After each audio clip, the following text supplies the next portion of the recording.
Assalamualaikum warahmatullahi wabarakatuh. Perkenalkan, nama saya Marfa Hidayatullah. Di sini akan mengganti pertemuan ke-10, yaitu prinsip user interface atau UI. Dan definisi UI itu sendiri adalah titik interaksi antara manusia dengan komputer dalam sebuah sistem informasi. UI itu merupakan kumpulan elemen visual yang dapat dan fungsional meliputi warna, bentuk, ukuran, gambar, teks, dan kontrol interaktif yang memungkinkan pengguna berinteraksi dengan sistem secara intuitif dan efisien. Menurut Schneiderman et al.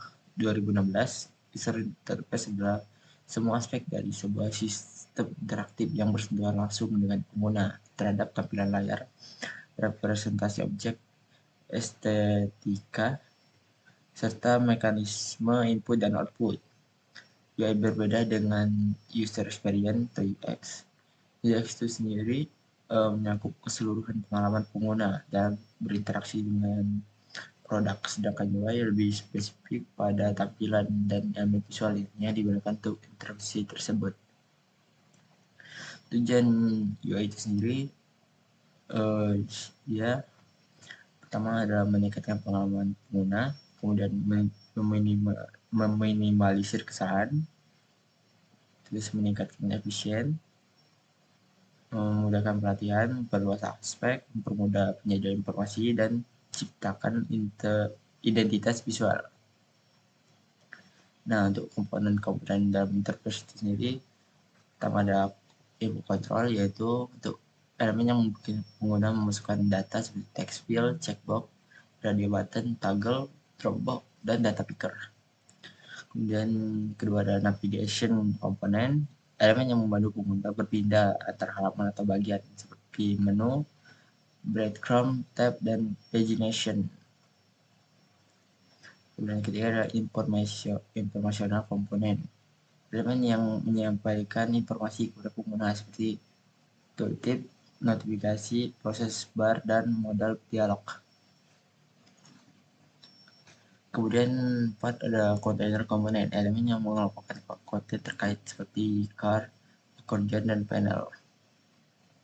Nah, prinsip desain UI itu sendiri yaitu merupakan fondasi ilmiah dan artistik yang membantu perancangan dalam menciptakan termuka yang efektif.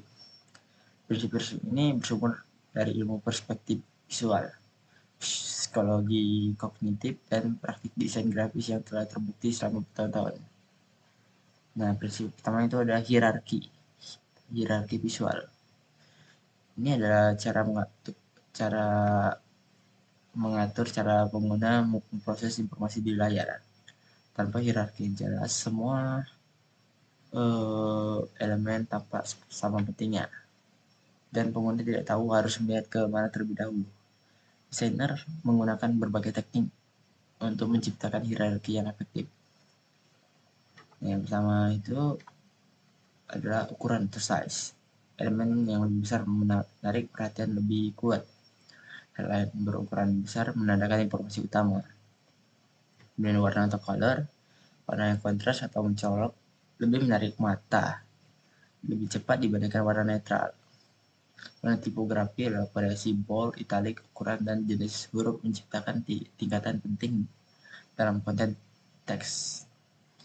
Kemudian ada posisi elemen di bagian atas atau tengah halaman umumnya dianggap lebih penting. Kemudian ruang kosong, elemen yang dikelilingi ruang kosong akan tampak lebih menonjol dan penting. Yang kedua ada balance atau keseimbangan. Terdapat 3 jenis keseimbangan utama dalam UI. Yang pertama ada keseimbangan simetris, elemen di kedua sisi sumbu vertikal atau horizontal tampak identik atau serupa, yang akan memberikan kesan formal, stabil, dan profesional, yang umumnya digunakan pada desain korporat atau pemerintahan. Yang kedua itu ada keseimbangan asimetris, elemen di kedua sisinya berbeda namun tetap seimbang secara bobot visual. Misalnya satu gambar besar diimbangi dengan beberapa teks kecil memberikan kesan dinamis dan modern. Kemudian ada keseimbangan radial, elemen-elemen tersusun memancar dari titik pusat menciptakan keseimbangan melingkar sehingga sering digunakan pada infografis dan logo.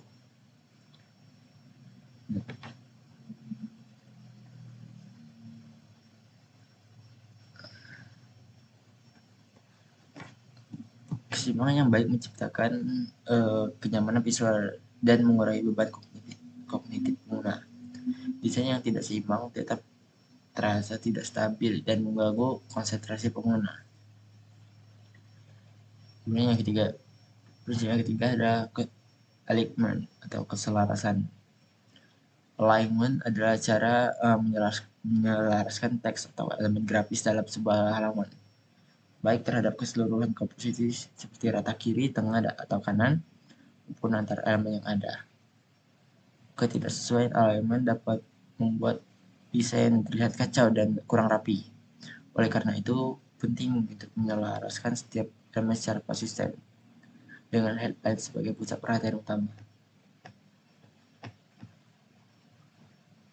Kemudian ada emphasis atau penekanan. Emphasis adalah teknik desain yang digunakan untuk menonjolkan elemen tertentu agar jadi fokus utama perhatian pengguna. Emphasis yang efektif mengarahkan pengguna ke call to action atau CTA atau informasi terpenting dengan segera. Teknik untuk menciptakan emphasis ada beberapa. Di sini ada ukuran yang berbeda, kontras warna, white space, bayangan, dan efek. Kemudian posisi yang strategis.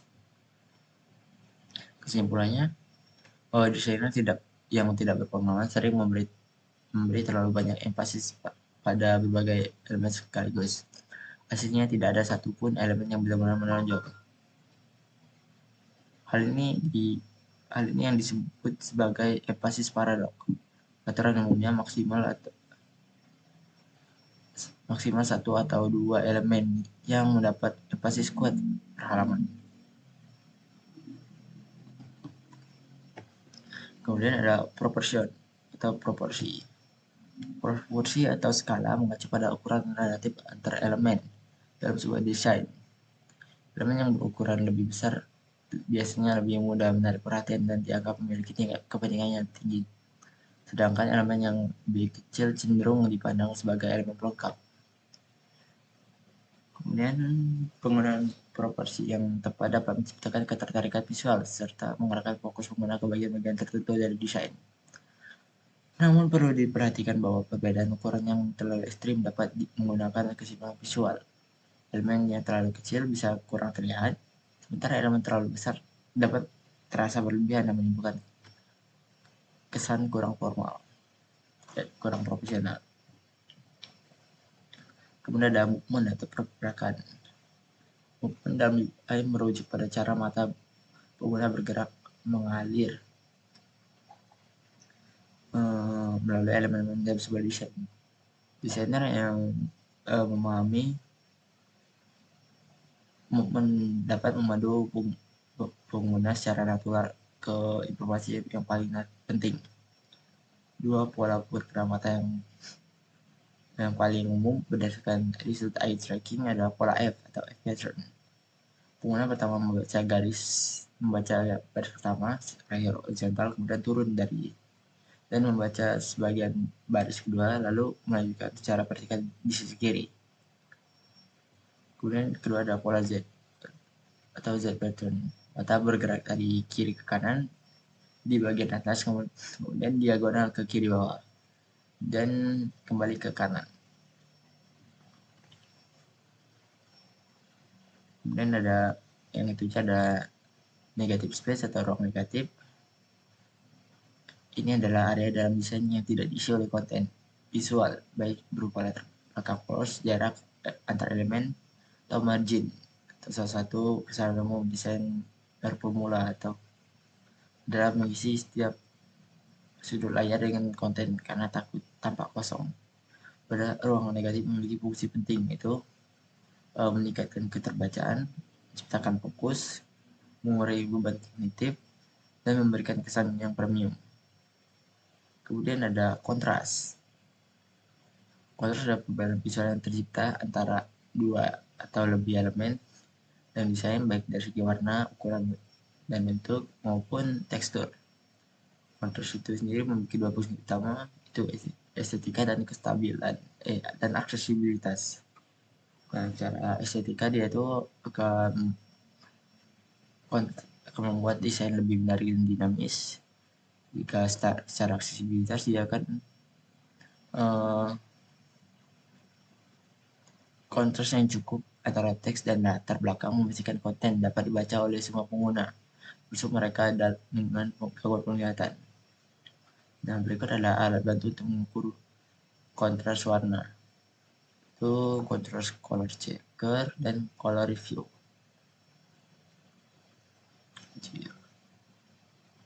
Yang kemudian ada repetisi. Repetisi ini sendiri adalah elemen desain yang sama atau serupa secara konsisten di seluruh antarmuka untuk menciptakan keseragaman dan identitas visual. Kemudian ada variasi. Variasi adalah penyeimbang dari repetisi. Terlalu banyak repetisi membuat desain monoton dan membosankan. Terlalu banyak variasi menciptakan kekacauan. Desainer yang baik menentukan keseimbangan antara keduanya. Cara untuk menciptakan variasi yang repetitif tanpa mengorbankan desain adalah memvariasi ukuran dalam grid yang sama. Kemudian variasi warna, variasi bentuk, dan konten visual. Kemudian 11 adalah kesatuan. 11 adalah unity atau kesatuan. Nah, unity adalah akhir yang dicapai ketika semua prinsip desain lainnya diterapkan dengan baik. Sebuah desain yang memiliki unity memberikan kesan bahwa semua elemennya memang seharusnya ada di sana dan saling mendukung. Nah, terdapat 3 mekanisme utama dalam menciptakan unity adalah proximity, atau kedekatan. Elemen yang berdekat satu sama lain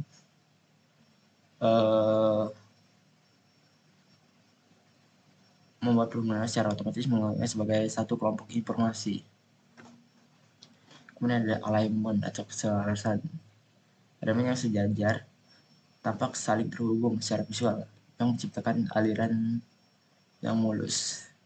Kemudian ada repetisi.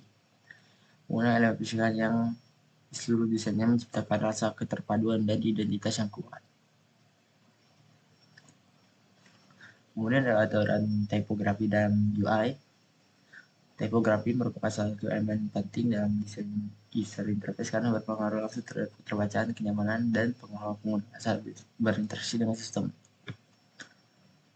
Nah, penggunaan tipografi yang tepat dapat membantu pengguna memahami informasi dengan lebih cepat dan mengurangi kebingungan. Nah, yang pertama adalah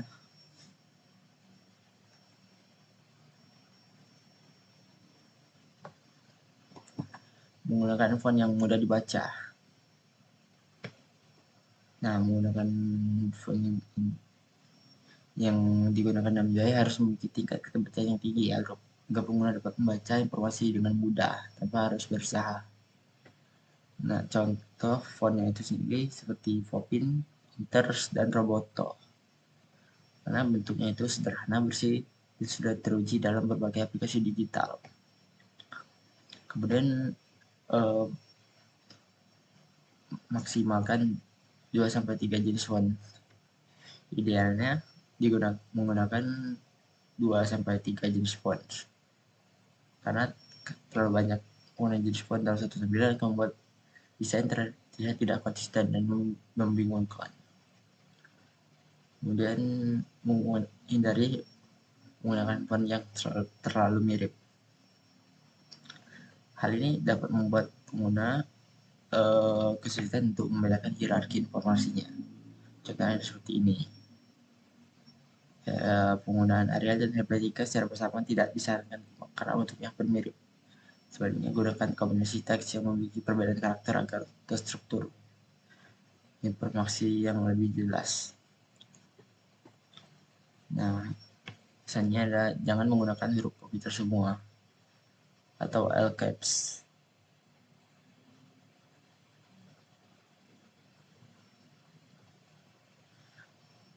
karena dapat mengurangi keterbacaan karena bentuk huruf menjadi lebih seragam dan sulit dikenali oleh mata. Kemudian gunakan ukuran font yang sesuai. Kalau kita menggunakan ukuran font yang kecil, dia akan lebih sulit dibaca, terutama pada perangkat HP. Kalau dia terlalu besar, akan menciptakan tampilan yang tidak proporsional. Umumnya itu untuk body text itu sendiri adalah di 14 hingga 16 pixel px, dan headingnya itu lebih besar dari body text. Kemudian itu atur line height atau jarak baris. Nah, ini berfungsi untuk meningkatkan keterbacaan teks. Kalau dia terlalu rapat, dia akan terlihat padat dan sulit dibaca. Nah, jika terlalu renggang, hubungan antar dinamis menjadi tidak jelas. Idealnya itu sendiri ada di antara 1,4 hingga 1,6. Berikutnya adalah hindari distorsi font. Distorsi yang ketika teks dipaksa menjadi terlalu lebar atau terlalu sempit dapat merusak bentuk asli huruf dan membuat teks tidak profesional. Yang ke-8 ada menjaga konsistensi spasi dan kerning. Kerning dan spasi yang tidak konsisten dapat membuat teks sulit dibaca dan terlihat tidak rapi. Spasi antar huruf dan kata harus dijaga agar tetap seimbang. Kalau terlalu rapat, teks jadi sulit dibedakan. Jika terlalu renggang, teks terlihat aneh dan tidak natural. Kemudian panjang baris ideal. Nah, jika terlalu pendek, pembacaan menjadi terputus-putus. Jika terlalu panjang, akan membuat mata kesulitan berpindah ke baris berikutnya. Panjang idealnya itu sendiri ada 50 hingga 70 karakter per baris. Kemudian hindari widow dan orphan. Widow dan orphan adalah kondisi di mana satu kata atau potongan kalimat terpisah di barisan akhir atau awal paragraf. Hal ini dapat mengganggu visual dan keterbacaan. Masalah ini biasanya terjadi karena pengaturan layout atau panjang teks yang kurang tepat. Nah, untuk konsep UI UX sendiri, konsep ini pada dasarnya merupakan penerapan lanjutan dari konsep UI seperti hierarki, balance, contours, dan unity dalam konteks yang lebih nyata. Yang pertama itu adalah responsive design atau konsep di mana tampilan UI dapat menyesuaikan diri dengan berbagai ukuran layar seperti smartphone, tablet, dan desktop. Ini sangat penting karena pengguna itu dapat mengakses aplikasi tersebut dari yang berbeda. Nah, kalau tampilannya tidak responsif, kalau desainnya tidak responsif, tampilannya akan jadi berantakan dan sulit digunakan, ataupun bahkan tidak terbaca di perangkat tertentu.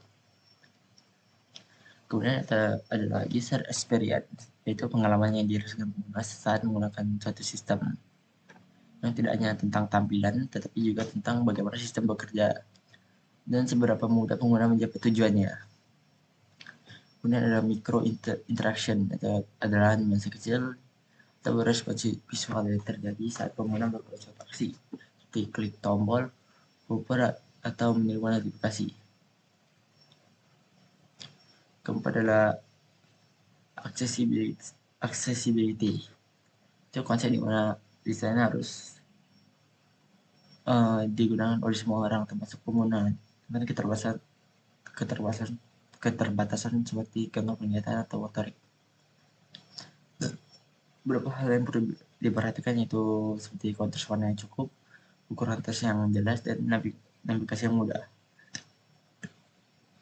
Kemudian ada desain sistem, itu kumpulan aturan dan komponen desain yang digunakan secara konsisten dalam sebuah sistem. Ini mencakup warna, tipografi, button, icon, dan layout. Dengan adanya desain ini, desain akan menjadi lebih konsisten, lebih cepat, dan lebih mudah dikembangkan. Contohnya, semua tombol memiliki warna dan bentuk yang sama. Fontnya itu sendiri digunakan secara konsisten.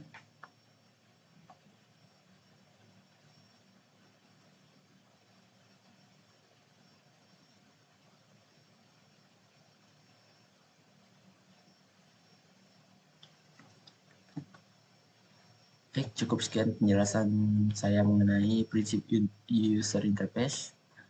Saya Rio, assalamualaikum warahmatullahi wabarakatuh. 10 menit,